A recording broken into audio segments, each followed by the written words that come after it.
Alright guys, today we are here in beautiful Tulum, here with Mr. Diaz. Actually, we just purchased a studio here in Tulum. Tell me a little bit about experience, like why did you choose to buy in Tulum? How's everything been so far? Thank you, Gasper. I think first of all, it was just, I was intrigued of Tulum many years ago, first time I traveled, so I think the opportunity for me was the location, the spot, but then just what Tulum kind of signifies to many people that know about Tulum. You're in nature, you're in the jungle, you have the opportunity to have a nightlife, but also a quiet nightlife and more of a holistic approach. So I think those are a couple of points on my end of what intrigued me about Tulum and why I decided to purchase here. Okay. So why did you choose to buy this condo specifically? What was it that stood out the most to you? I think the first thing that stood out was the location. It's easy to get here. It's right off carretera, the highway, pretty much, going to Cancun, Chetumal, so it's right off. It's no miss. The other thing was it's strategic for me. I feel like it's a strategic location, not only to get here if you don't have your own transportation, but you can use the bus, you can use the services that drive down here, and it's easy to find. Two, for me, what I envisioned is from this location, getting on a bike and literally biking it down to the beach, to the ruins, to the new Parque Jaguar that's going to be up and coming. So I think those are some pieces, but then the other thing for me was I like the underground parking.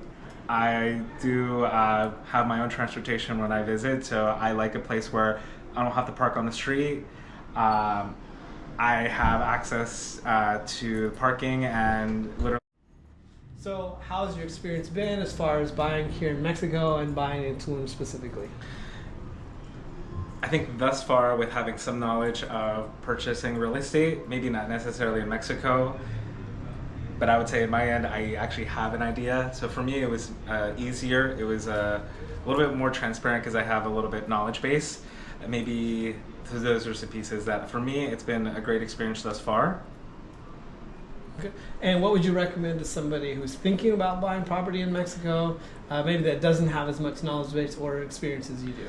I think it's still a very transparent transaction, or it's an easy experience. As long as you, of course, come in with maybe questions to get clarified, I think you're going to be good. But overall, I think it is an easy process once you have, of course, your part of the your part completed, so that way things move along smoother. Was there anything that surprised you in the process, or that you weren't expecting, that maybe you would give as a advice to somebody before they bought, like, hey, maybe look out for this? I think for right now, for me, what was interesting was to find, and it's a good thing, that I can choose my own closing location.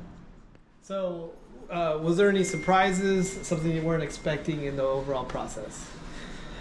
For me, not necessarily, but for others that is their first time buying abroad, or specifically in Mexico, is think about it as if you purchased a property in the US, right? When you're going to do your closing, think about it that way. It's pretty much built that way here in Mexico as well. You got your closing costs, you got your, pretty much those are your biggest things, right? When you think of what closing costs are in the US, it's very similar here, but some of them are much cheaper than they are in the US, right? I think for me, it wasn't a surprise. For others, what I would have you think of is thinking about when you've done a closing in the US in purchasing a home. The other thing, of course, depending if you're a foreigner or you're from the US or Canada or from Europe, you would have to do a fideicomiso versus maybe being a direct owner, right? You're gonna have to put it in a trust, which is not difficult at all. There's a minimal yearly fee for that trust. In my case, I think for me, because I have dual citizenship, I was able to take advantage and buy it direct without having to do a trust. Okay. Well, I think that covers everything. I really appreciate your time. And guys, if you have any questions, let me know in the comments. All right, thanks.